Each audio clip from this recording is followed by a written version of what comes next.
Hi, assalamualaikum everyone. This is Emin Masood. Welcome to my channel, That Blind Girl. Center. I told you all that I would upload a video yesterday, but I did not. Things came up that I had to manage.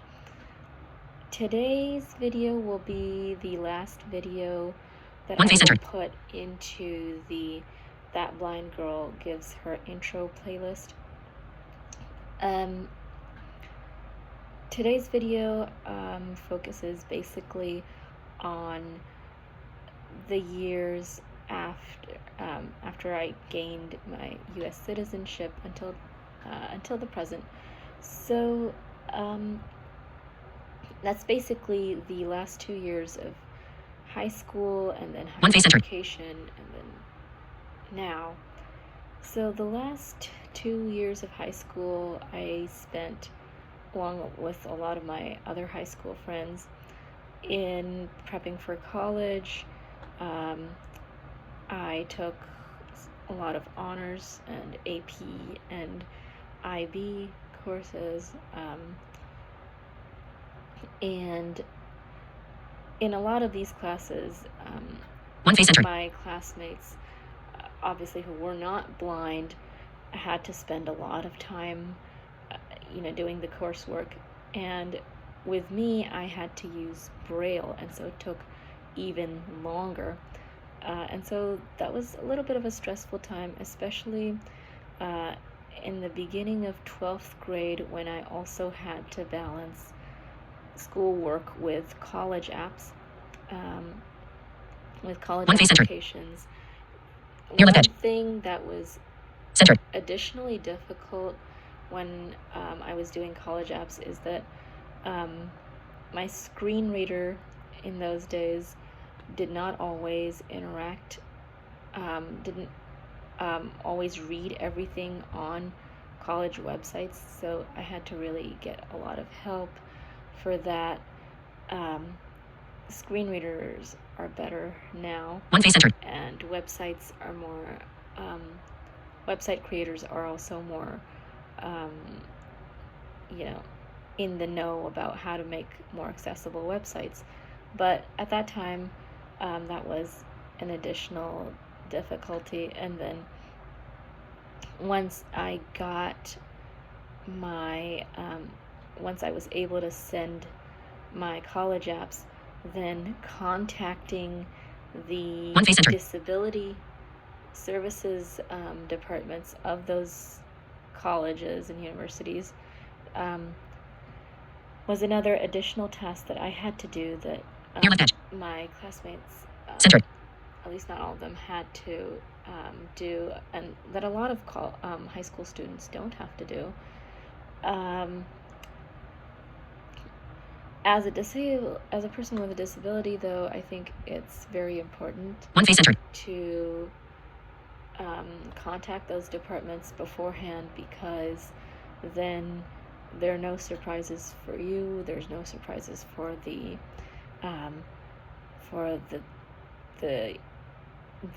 university or college that you're going to go to.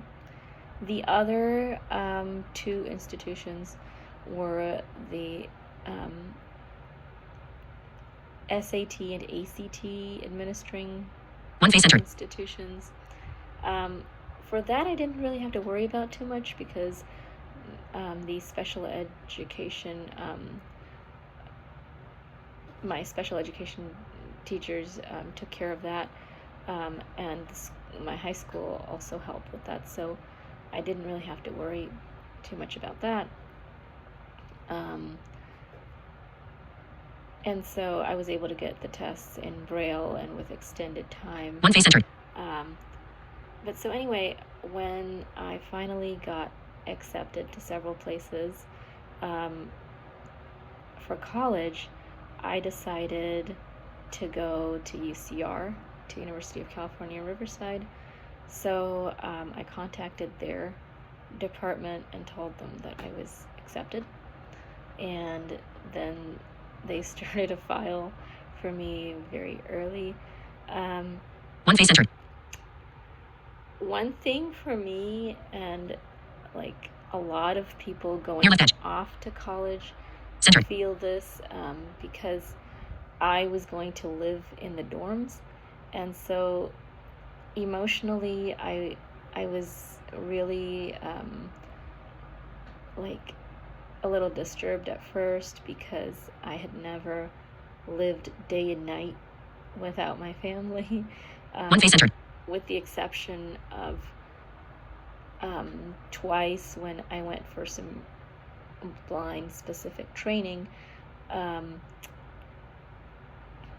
But other than that, but that was really for a very short time, one for 3 weeks and one for like 8 weeks. But this was going to be, 10 weeks for one quarter, 10 weeks for the next. And so I would really emotionally wasn't so prepared. One face center. I mean, in the daytime it was fine, but especially at nighttime. But by becoming involved with the Muslim Students Association, I was able to cope with it a little bit better. Academically, I had declared my major as political science with an emphasis in international affairs, mostly because of all the things that I spoke about in my earlier videos in this playlist, right, about the world events that happened when I came, and that kept happening when I came to the U.S. and throughout my childhood.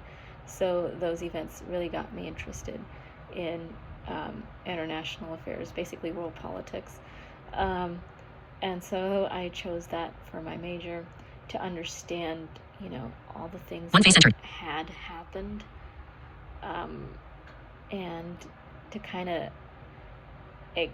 see if those can be explained to me, which they were to some extent, though not always,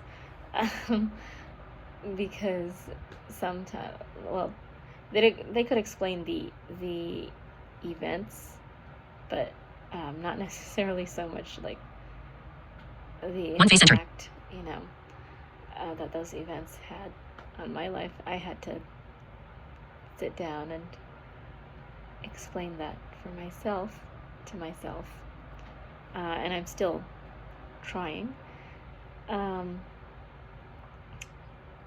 But anyway, I was able to understand things more, and I have been able to understand things more because of the major I chose. One face center. Toward the end of college, I decided that I wanted to go to law school. I decided that I wanted to study international law in particular. And so I took so I basically then had to contact the law school admissions council and then request accommodations and then register for the LSAT. My first LSAT score was not really good, and I basically took that in the last quarter of senior year, and so balancing senior year of college with LSAT prep was not a very good idea. And I learned that the hard way when my score came out. So then I didn't really get it accepted to any law schools. So after graduating college, I basically ended up taking a gap year. During that gap year, I took a paralegal course, and I also took several foreign language classes, which I personally enjoyed, and I think that learning foreign languages really helps, especially with communication. And then I also spent time prepping for the LSAT again. By this time, this is 2019, going into 2020. I took the LSAT again in January of 2020. I got a much better score. I got accepted to several law schools.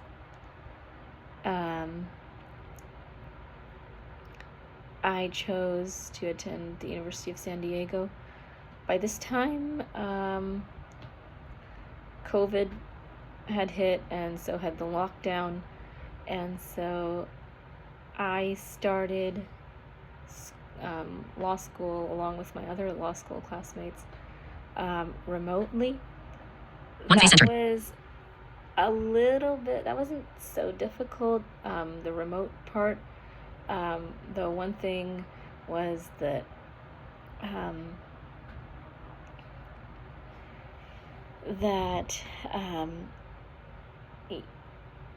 it was harder to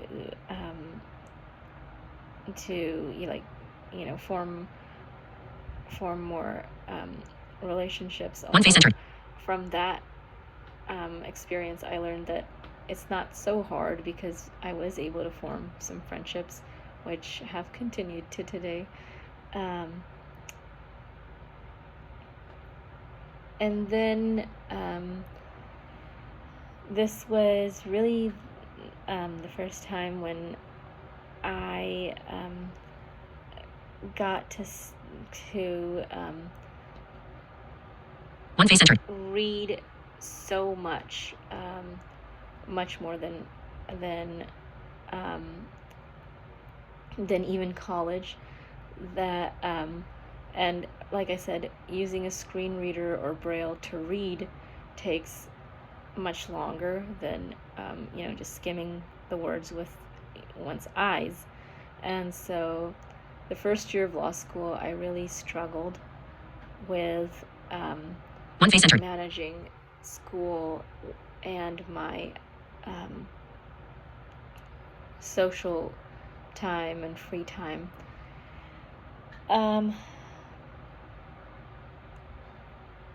I was able to get through that difficult time, and then